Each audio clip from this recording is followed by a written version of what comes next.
पेड़ पौधों में देवी देवताओं की शक्ति बसती है। पेड़ पौधे ऊर्जा का प्रतीक एवं प्राण वायु भी हमें पेड़ पौधों से ही प्राप्त होती है। पेड़ पौधे ना होते तो हमारा भी अस्तित्व समाप्त हो जाता। विशेष प्रकार के कुछ ऐसे पौधे हैं जो कि चमत्कारिक शक्तियों से भरे होते हैं। पेड़ पौधे मानव जाति के लिए ईश्वर का वरदान है। नवरात्रि में कई सारे ऐसे पेड़ पौधे हैं जो व्यक्ति को न केवल शुद्ध ऑक्सीजन देते हैं बल्कि सभी प्रकार के कष्टों को दूर करते हैं, चाहे वह कष्ट शारीरिक हो, चाहे वह कष्ट मानसिक हो या फिर भौतिक कष्ट हो। अगर आप भी नवरात्रि में जल्द बनना चाहते हैं धनवान तो इस वीडियो को ध्यान से देखना और वीडियो को एक लाइक जरूर करना। दोस्तों, आज मैं आप लोगों को जिस पौधे के बारे में बताऊंगा ये पौधा चमत्कारिक शक्तियों से भरा हुआ है। ये पौधा आपको खूब तरक्की दिलाएगा। ये पौधा आपकी जन्म जन्मांतर की गरीबी है, कष्ट है, इसे दूर कर देगा और इस पौधे को साक्षात मां दुर्गा कहा जाता है। आइए मैं आप लोगों को कुछ पौधों के बारे में बताऊंगा जिन पौधों की कुछ चमत्कारिक शक्तियों का प्रयोग करके इस पौधे से कुछ टोने टोटके करके आप अपनी गरीबी को मिटा सकते हैं, जन्मों की जो समस्या चल रही है उसे दूर कर सकते हैं। इस जानकारी से कई लोगों का भला हो चुका है। कई लोग निर्धन थे, निर्धन से धनवान बने एवं कई लोग बिल्कुल ही खाट पर पड़े जो व्यक्ति थे बीमारी से ठीक होकर के चलने फिरने लायक बने हैं। और मैं जो बात बताऊंगा ये हवा हवाई बात नहीं बता रहा हूं। मैं जो जानकारी बता रहा हूं ये हवा हवाई बात नहीं बता रहा हूं। जो जानकारी बताऊंगा प्रमाणित बताऊंगा, सत्य जानकारी बताऊंगा। तो आप अपने लिए कम से कम आज 5 से 7 मिनट का बहुमूल्य समय जरूर देना। अगर आज की वीडियो मिस कर दी तो फिर सारी जिंदगी पछताना पड़ेगा, सारी जिंदगी गरीब के गरीब रह जाओगे।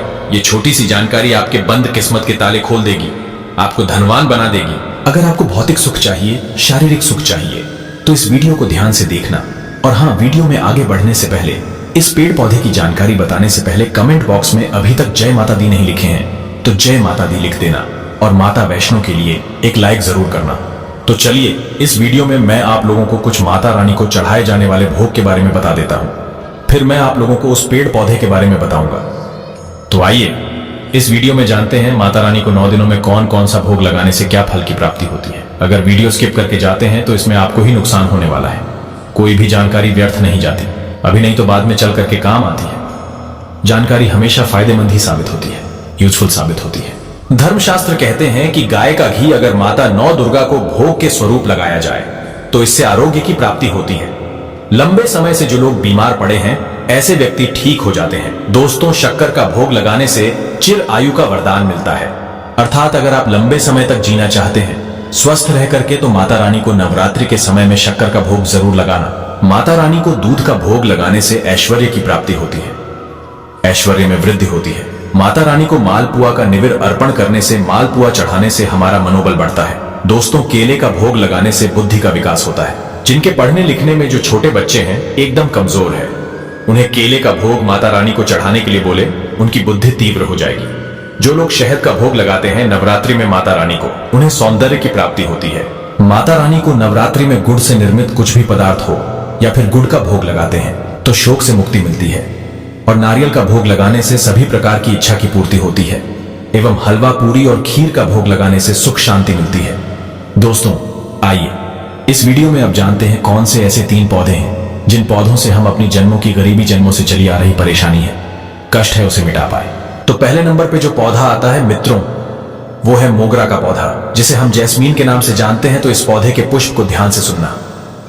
इस पौधे के पुष्प को देवी शक्तियां गजरा बना करके अपने बालों पर लगाती है। मैया रानी को गजरा बहुत प्रिय है। गजरा लगाकर मां बहुत खूबसूरत लगती है और यह पौधा स्वयं लक्ष्मी का स्वरूप कहा गया है। इस पौधे के बीज से निकला हुआ जो तेल होता है, हनुमान जी महाराज को चोला चढ़ाते हैं।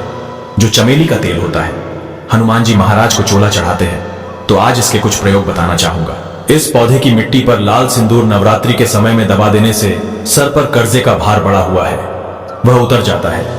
दोस्तों, इस पौधे के पुष्प का गजरा बना करके नवरात्रि के किसी भी दिन रात्रि काल 10 बजे के बाद माता दुर्गा को भेंट कर देने से माता बहुत प्रसन्न होती है एवं सभी प्रकार के सुखों को प्रदान करती है। चलिए अब मैं आप लोगों को दूसरे पौधे के बारे में बताना चाहूंगा।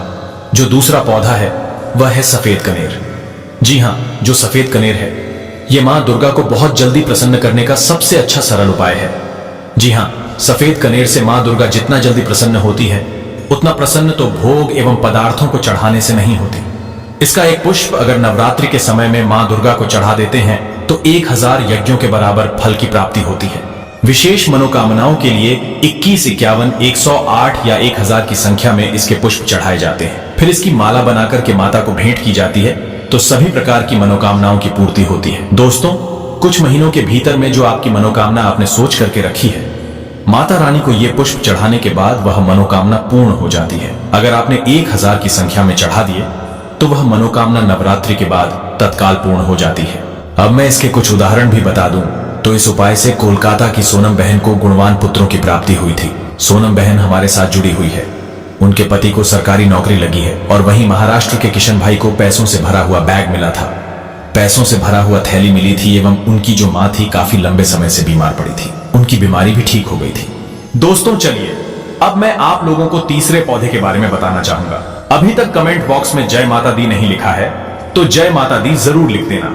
जब आप हमारे कमेंट बॉक्स में जय माता दी लिखते हैं तो हमारा मनोबल भी बढ़ता है और आप लोगों को इस प्रकार अच्छी अच्छी जानकारी बताते हैं और पूर्ण एकदम हर्ष के साथ, पूर्ण ऊर्जा के साथ, पूर्ण ज्ञान के साथ, पूर्ण निष्ठा एवं भक्ति के साथ आप सभी दर्शकों को इस प्रकार अच्छी अच्छी जानकारी बताते हैं। तीसरा जो पौधा है वह है गुड़हल। ध्यान से सुनना, एक गुड़हल का फूल नवरात्रि में मां दुर्गा को चढ़ाने से एक गोदान के बराबर फल प्राप्त होता है एवं सहस्त्र यज्ञों का पुण्य मिलता है। इस पौधे को मां जगदम्बा का आशीर्वाद प्राप्त है। ध्यान से सुनना, अगर इसके पुष्प को सच्चे मन से 2 जोड़े लौंग के साथ नवरात्रि के किसी भी दिन मां दुर्गा को चढ़ा देते हैं तो मां दुर्गा प्रसन्न होकर के सहस्त्र वर्षों की निरोग आयु प्रदान करती है। एवं अगर इसके पुष्प की माला बनाकर के नवरात्रि में जो सप्तमी दिन होता है, इस दिन माता को पहना देते हैं तो सभी प्रकार से माता प्रसन्न होकर के खूब सारा धन प्रदान करती है, दौलत प्रदान करती है। इसके पुष्प की माला, ध्यान से सुनना, इसके पुष्प की जो माला है, नवरात्रि के सप्तमी के दिन अगर आप किसी भी प्रकार के शत्रु से परेशान हैं तो उसका नाम लेते हुए चढ़ा देते हैं तो उस शत्रु का सर्वनाश हो जाता है।